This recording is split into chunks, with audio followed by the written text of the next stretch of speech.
بسم اللہ الرحمن الرحیم۔ السلام علیکم۔ یہ national audio library for the blind کی آواز ہے۔ آج آپ سن رہے ہیں کتاب خون اور آنسوؤں کا دریا۔ اس کے مصنف ہیں قطب الدین عزیز اور اس کا ترجمہ کیا ہے سلیم منصور خالد اور ظہور احمد قریشی نے۔ اس کتاب کے لیے ہم سے تعاون کیا ہے محمد بلال نے۔ چیپٹر 18، مولوی بازار، بھیرا ماڑا اور نارکل ڈنگا کا دکھ۔ بنگالی باغیوں نے پکڑے جانے والے غیر بنگالیوں کو ہلاک کرنے سے پہلے یہ کہا کہ تم اپنی قبریں خود کھود لو۔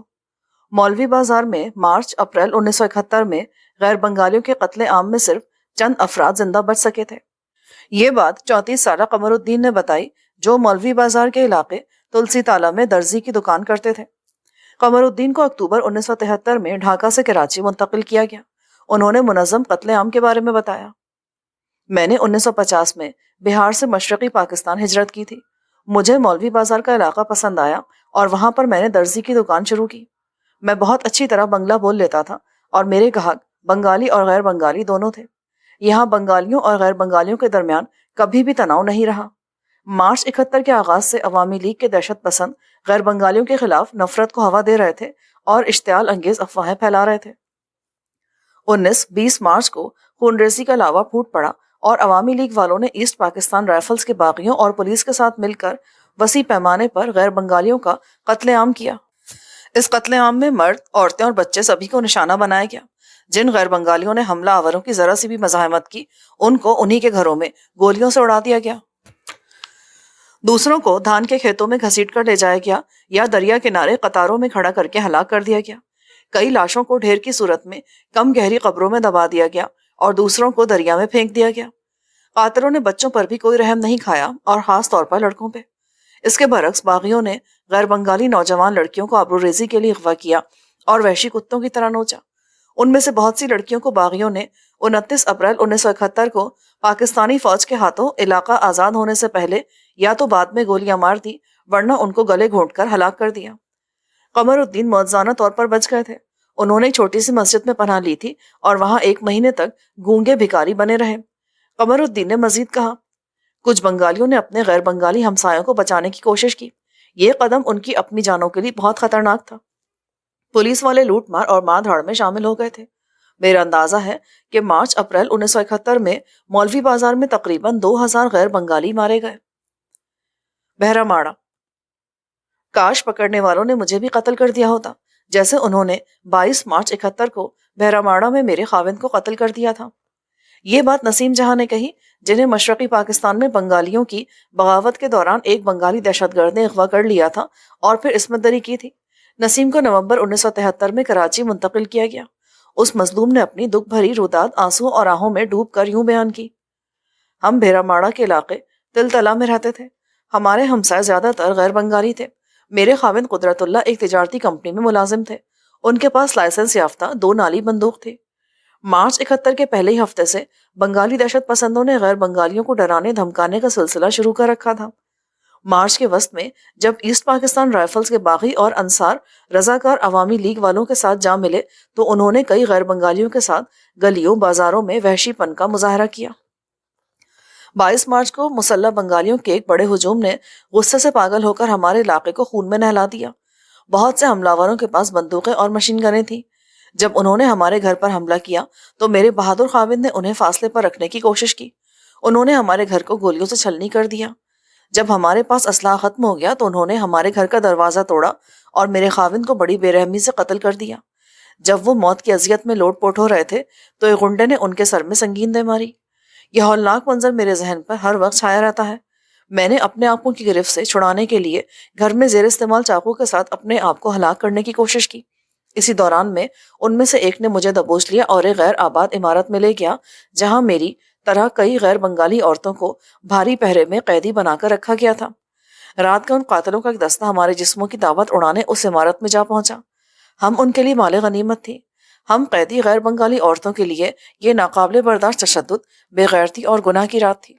اگلی صبح ہمیں پکڑنے والوں میں سے ایک نے مجھ پر اپنا دعویٰ جتلایا کہ یہ مال غنیمت میں میرا حصہ ہے۔ اس نے کہا کہ میں کنوارا ہوں اور مجھے ایک باورچن کی ضرورت ہے۔ میں بندوق کی نوک اور پھٹی ہوئی ساڑی میں شرم میں ڈوبی، لاچار اور مجبور اس کے ساتھ اس کے کچے گھر میں چلی گئی۔ اس نے مجھے تنبیہ کی کہ اگر میں نے بھاگنے کی کوشش کی تو پکڑے جانے پر مار دی جاؤں گی۔ 2 ہفتے تک میں اس کے گھر میں اس کے لیے کھانا پکاتی رہی اور وہ میری آبرو ریزی کرتا رہا۔ وفاقی فوج کے بیرامارا پر دوبارہ کنٹرول حاصل کرنے سے ایک دن پہلے اس نے کہا کہ میں گاؤں چھوڑ کر جا رہا ہوں اور ترس کھا کر تمہاری زندگی بخش رہا ہوں۔ دوسرے باغیوں کو یہ ہدایات تھیں کہ گاؤں سے پسپا ہونے سے پہلے تمام غیر بنگالی لڑکیوں کو قتل کر دیا جائے۔ پاکستانی فوج کے ایک دستے کی طرف سے بیرامارا آزاد کرانے کے بعد نسیم جہاں کو ڈھاکہ میں ایک ریلیف کیمپ میں رکھا گیا۔ کچھ رشتہ داروں کے ساتھ وہ نیپال کی طرف فرار ہو گئی اور کچھ مہینے کھٹمنڈو میں رہنے کے بعد کراچی پہنچی۔ نارکل ڈنگا۔ 22 سالہ مقبول احمد بیرامارا میں طالب علم تھا۔ 23 مارچ 1971 کو نارکل ڈنگا میں غیر بنگالیوں کے قتل عام میں مقبول کے 2 بھائی اور چچا مارے گئے تھے۔ وہ نیپال فرار ہو گیا جہاں سے اسے جنوری 74 میں کراچی منتقل کیا گیا تھا۔ اس نے مارچ کے قتل عام کے بارے میں بتایا۔ بیرامارا اور نارکل ڈنگا میں بنگالی اور غیر بنگالی لوگ بھائیوں کی طرح رہتے تھے۔ ہم نارکل ڈنگا میں فیروز پور کالونی میں مقیم تھے۔ یہاں کے اکثر رہائشی غیر بنگالی تھے۔ کچھ برس پہلے ایک بزرگ فوت ہو گئے تھے تو ان کے مزار کی تعمیر کے لیے بنگالیوں اور غیر بنگالیوں نے مل کر چندہ دیا تھا۔ ہر سال عرس کے موقع پر بنگالیوں اور غیر بنگالیوں کا اجتماع فیروز بابا کے مزار پر ہوتا تھا۔ ہمارے علاقے کی مسجد میں بڑی تعداد میں مسلمان نماز کے لیے اکٹھے ہوا کرتے تھے۔ مارچ 71 کے پہلے ہفتے سے عوامی لیگ والوں نے جھوٹی افواہیں پھیلا کر بنگالیوں اور غیر بنگالیوں کے درمیان اختلافات کے بیج بوئے۔ ہمیں پتہ چلا کہ کچھ مسلح بنگالی بھارت سے چوری چھپے بیرامارا اور نارکل ڈنگا آئے ہیں اور مقامی عوامی لیگ کے آدمیوں کو اسلحے کے استعمال کی تربیت دے رہے ہیں۔ 23 مارچ کو اسٹین گنوں، بندوقوں اور خنجروں سے مسلح تقریباً 500 باغیوں اور عوامی لیگ والوں نے ہمارے علاقے پر حملہ کر دیا اور سینکڑوں غیر بنگالی مردوں کو قتل کر دیا۔ کچھ خاندانوں نے اس مزار کی عمارت میں پناہ لے لی تھی۔ ان سب کو گولیوں سے چھلنی کر دیا گیا۔ جب ان مکانوں کے سب غیر بنگالی مکین ختم کر دیے گئے تو ان مکانوں کو لوٹ لیا گیا۔ ان ظالموں نے بچوں کو بھی قتل کر دیا تھا اور عوامی لیگی قاتلوں نے کئی عورتوں اور لڑکیوں کو اغوا کر کے ان کی آبروریزی کا ارتکاب کیا تھا۔ قصبے سے پسپا ہونے سے پہلے کئی عورتوں کو ہلاک کر دیا گیا تھا۔ جس وقت قاتل ہمارے علاقے میں داخل ہوئے اسی وقت میں وہاں سے نکل آیا تھا۔ میں چند روز تک اناج کے گودام میں چھپا رہا۔ میرے چچا اور دونوں بڑے بھائی باغیوں کے ہاتھوں مارے گئے تھے۔ مارچ اپریل 1971 میں بیرامارا اور نارکل ڈنگا میں ہلاک ہونے والے غیر بنگالیوں کی تعداد 2000 سے زائد تھی۔ درست تعداد کا بتانا مشکل تھا کیونکہ باغیوں نے کئی لاشیں جلتے ہوئے گھروں میں پھینک کر جلا دی تھیں۔ 52 سالہ ضمیر علی نارکل ڈنگا کے علاقے فیروز پور کالونی میں رہتے تھے۔ وہ مارچ 71 کے آخری 2 ہفتے اپنے چچا زاد کے ساتھ ریتا میں رہے۔ ان کے چچا زاد کی شادی ایک بنگالی عورت کے ساتھ ہوئی تھی۔ وہ ایک ٹھیکیدار تھے۔ ضمیر علی کے بیان کے مطابق مارچ 71 کے آخری ہفتے میں بنگالی باغیوں نے ریتا کے قصبے میں 6 غیر بنگالی خاندانوں کو قتل کر دیا اور ان کی لاشیں دریائے پدما یعنی دریائے گنگا کی ایک شاخ میں بہا دی تھی۔ ان کے چچا زاد کے گھر پر وسط مارچ میں ایک قاتل دستے نے حملہ کر دیا لیکن ان کی بنگالی بیوی کی التجاؤ اور منت سماجت نے اس خاندان کو قتل ہونے سے بچا لیا۔ ان کے چچا زاد کے سسر ریتا میں خاصے اثر و رسوخ کے مالک تھے۔ ضمیر علی کو دسمبر 1973 میں پاکستان منتقل کیا گیا۔ جب ضمیر علی ریتا میں تھے تو نارکل ڈنگا میں ان کے ایک کمرے پر مشتمل گھر کو باغیوں نے لوٹ لیا۔ ضمیر علی کا خاندان نہیں تھا کیونکہ ان کی بیوی اور ان کا بیٹا 1967 میں چیچک کی وبا سے فوت ہو گئے تھے۔ ضمیر علی کے بیان کے مطابق بنگالی باغی ریتا سے اور کشتیہ ضلع کے کئی قصبوں سے بڑی تعداد میں بھارت بھاگ گئے تھے۔ بیرامارا اور نارکل ڈنگا سے بھاگنے والے باغی بنگالی اغوا کردہ نوجوان لڑکیوں کو ریتا لے آئے اور پھر وہاں سے مغربی بنگال لے گئے جہاں بھارتی حکام نے انہیں جائے پناہ مہیا کی۔ کچھ غیر بنگالی لڑکیوں نے فرار ہونے کی کوشش کی تو انہیں پکڑنے والوں نے موت کے گھاٹ اتار دیا۔ 44 سالہ رزاق علی بیرامارا میں رہتے اور وہیں کام کرتے تھے۔ وہ مارچ 71 کے آخری ہفتے میں کمار خلی میں تھے۔ رزاق علی بیرامارا میں ایک چھوٹی سی تجارتی کمپنی میں بطور کلرک ملازم تھے۔ ان کا دعویٰ ہے کہ مارچ کے آخری ہفتے میں کمار خلی میں ہونے والے غیر بنگالیوں کے قتل عام میں 100 سے زائد غیر بنگالیوں کے ہاتھوں مارے گئے۔ رزاق علی جنوری 1974 میں پاکستان منتقل کیے گئے۔ انہوں نے گواہی دی، میں کلکتے میں پیدا ہوا تھا تاہم میرے والد صاحب کا تعلق بہار سے تھا۔ میں مقامی لوگوں کی طرح بنگالی بولتا تھا۔ قیام پاکستان کے بعد میں کشتیہ ضلع میں آباد ہو گیا۔ مارچ کے دوران عوامی لیگ والوں اور ان کے ساتھیوں نے بیرامارا میں اکثر غیر بنگالی مردوں کو قتل کر دیا۔ میں غیر شادی شدہ تھا اور ایک بنگالی خاندان کے ساتھ رہتا تھا جن کو میں کلکتہ سے جانتا تھا۔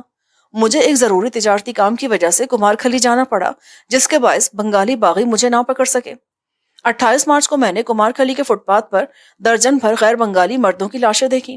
ان کے گھروں کو لوٹا اور آگ لگا دی گئی تھی۔